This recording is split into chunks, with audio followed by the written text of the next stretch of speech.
നമ്മുടെ കുട്ടൻ ബിരിയാണി ഉണ്ടാക്കിയില്ലേ CM എന്ന് കഴിച്ചില്ലേ? അതേ ടേസ്റ്റ് ഇട്ട റൈസിന് ചിക്കനൊക്കെ നല്ല സോഫ്റ്റ് ആയിട്ടോ കണ്ടോ. ഓ എന്നാ ടേസ്റ്റാ. അപ്പോൾ ഇന്ന് നമ്മൾ ഉണ്ടാക്കാൻ പോകുന്ന ആമ്പൂർ ചിക്കൻ ബിരിയാണിയാണ് കേട്ടോ. അപ്പോൾ എന്താണ് ഈ ആമ്പൂർ ബിരിയാണി എന്ന് എന്നോട് ചോദിച്ചാൽ ഞാൻ പെടും.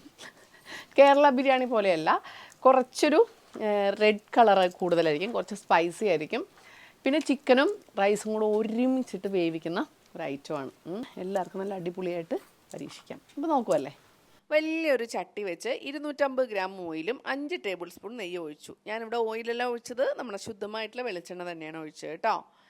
അതിനുശേഷം മുഴുവൻ മസാലകൾ ഒന്ന് പൊട്ടിക്കണം. അതായത് ബേ ലീഫ് 3 എണ്ണം, പട്ട 3 എണ്ണം, ഏലക്ക 5 എണ്ണം, തക്കോല 1 എണ്ണം, കറുത്ത ഏലക്ക 2 എണ്ണം, ഗ്രാമ്പു 10 എണ്ണം. ഇത്രയിട്ട് നന്നായിട്ടൊന്ന് ജസ്റ്റ് 1 മിനിറ്റ് വരെ നമുക്ക് വഴറ്റിയെടുക്കാം. അതിനുശേഷം 3 സബോള കുഞ്ഞായിട്ട് അരിഞ്ഞത് നമുക്കൊരു ടീസ്പൂൺ ഉപ്പ് ചേർത്ത് വഴറ്റിയെടുക്കാം.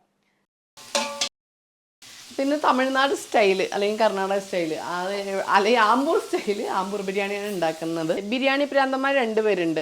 എൻ്റെ കസിന് നീളയും ഹസ്ബൻഡ് കോഴിക്കോടുകാരൻ ബെവിൻ. അപ്പോൾ അവരോടാണ് ഞാൻ ചോദിച്ച റെസിപ്പി എടുത്തിട്ടുള്ളത്. അപ്പോൾ അതേ പകുതിയായിട്ടോ നമ്മുടെ സബോള പകുതിയായ സബോള ഇളം ബ്രൗൺ നിറമായിട്ടോ. ഇനി നമുക്ക് ഇഞ്ചി വെളുത്തുള്ളി പേസ്റ്റ് ഒരു 2 ടേബിൾ സ്പൂൺ വീണ്ടും ചേർത്ത് വേവിക്കാം. ഈ പെരിഞ്ജീരകം 1/2 ടീസ്പൂണ് സാദാ ജീരകം. ആക്ച്വലി ഇത് ആദ്യം ഇട്ട് പൊട്ടിക്കേണ്ടതായിരുന്നു, ഞാൻ വിട്ടുപോയി. നിങ്ങൾ കറക്റ്റായിട്ട് തന്നെ ചെയ്താൽ മതിയേ. 10 കാശ്മീരി മുളകും 2 സാധാരണ മുളകും കൂടെ ചൂടുവെള്ളത്തിൽ കുതിർത്തിട്ട് അരച്ചതാണ് കേട്ടോ ഇത് നന്നായിട്ടൊന്ന് വഴറ്റണം. നല്ല കളറും കിട്ടും, നല്ല രുചിയും വരും കേട്ടോ ബിരിയാണിക്ക് ഇങ്ങനെ ചെയ്താൽ. അതിനുശേഷം ഒരു 5 പച്ചമുളക് പിളർന്നത് ചേർക്കാം. എല്ലാം കൂടെ കൂട്ടി യോജിപ്പിച്ച ശേഷം ഓരോ കൈപ്പിടി വീതം മല്ലിയിലയും പുതിനയിലയും നമുക്ക് ചേർക്കാം. ഇതിനി ഒരു 5 മിനിറ്റ് നമുക്ക് വഴറ്റിക്കൊണ്ടിരിക്കണം കേട്ടോ. അതിനുശേഷം വീണ്ടും നമ്മുടെ ആവശ്യത്തിന് ഉപ്പ് ചേർക്കാം. 3 തക്കാളി കുഞ്ഞായിട്ട് അരിഞ്ഞത് ചേർക്കാം.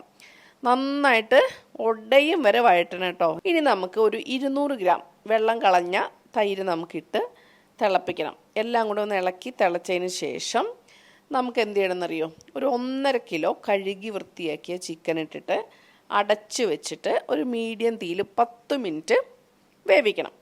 ഇനി നമ്മൾ തുറന്ന് നോക്കുക, ചിക്കൻ വെന്തിട്ടുണ്ടാവും, സംശയമൊന്നും വേണ്ട കേട്ടോ. മതി കേട്ടോ, കാരണം ഇനി നമ്മൾ വെള്ളം ഒഴിച്ച് വെള്ളം തിളയ്ക്കണം.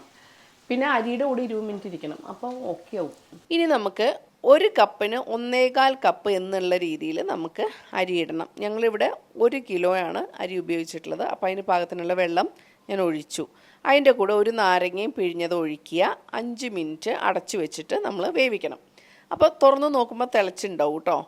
അപ്പോൾ എന്ത് ചെയ്യണം, 1 കിലോ നമ്മുടെ ജീരകശാല അരി കഴുകി സോക്ക് ചെയ്തത് വൃത്തിയായിട്ട് അങ്ങോട്ട് ഇട്ട് ഇളക്കി എല്ലാം സെറ്റാക്കണം. വീണ്ടും അടച്ച് വെച്ചിട്ട് ചെറിയ തീയിൽ, ഒരു മീഡിയം തീയിലും താഴെ ഉള്ള ഒരു തീയിൽ 20 മിനിറ്റ് നമുക്ക് വേവിക്കാം. ഒന്ന് തുറന്ന് നോക്കാം, ഒന്നും കൂടെ ഇളക്കി യോജിപ്പിക്കാം. ഉപ്പ് കുറവാണേ, അപ്പോൾ ഞാൻ 1 ടീസ്പൂൺ കൂടെ ഇട്ടിട്ടുണ്ട്. ഇനി മല്ലിയില പുതിനയില കുറച്ച് ബാക്കി ഉണ്ടായിരുന്നു, അതും കൂടെ ഞാൻ ഇട്ടിട്ടുണ്ട്. എന്നിട്ട് നമ്മൾ എന്ത് ചെയ്യണമെന്നറിയോ, തീ എല്ലാം അങ്ങോട്ട് മാറ്റി വെക്കുക. എന്നിട്ട് അതിൻ്റെ അകത്ത് ചെറിയ കനലുണ്ടാവുമല്ലോ, ആ കനൽ മാത്രം മതി. ആ കനലിൽ വീണ്ടും 10 മിനിറ്റും കൂടെ നമുക്ക് കുക്ക് ചെയ്യാം കേട്ടോ. അപ്പോൾ ഞങ്ങളുടെ സൈഡിൽ കൂടെയൊക്കെ അടപ്പിൻ്റെ പോകുന്നുണ്ടായിരുന്നു ആവി. അപ്പോൾ ഒരുമാതിരിപ്പെട്ട വെയിറ്റൊക്കെ ഞാൻ കയറ്റി വെച്ചിട്ടാണ് അഡ്ജസ്റ്റ് ചെയ്തത്. സംഭവം നല്ല കിഡിലൻ ആമ്പൂർ ബിരിയാണി റെഡി ആയിട്ടുണ്ട്. ഇനി ചൂടോടുകൂടെ തന്നെ നിങ്ങൾ അത് സെർവ് ചെയ്യണം. അപ്പോൾ നമ്മുടെ ആമ്പൂർ ബിരിയാണി ആദ്യമായിട്ട് ട്രൈ ചെയ്യാൻ പോവാണ്.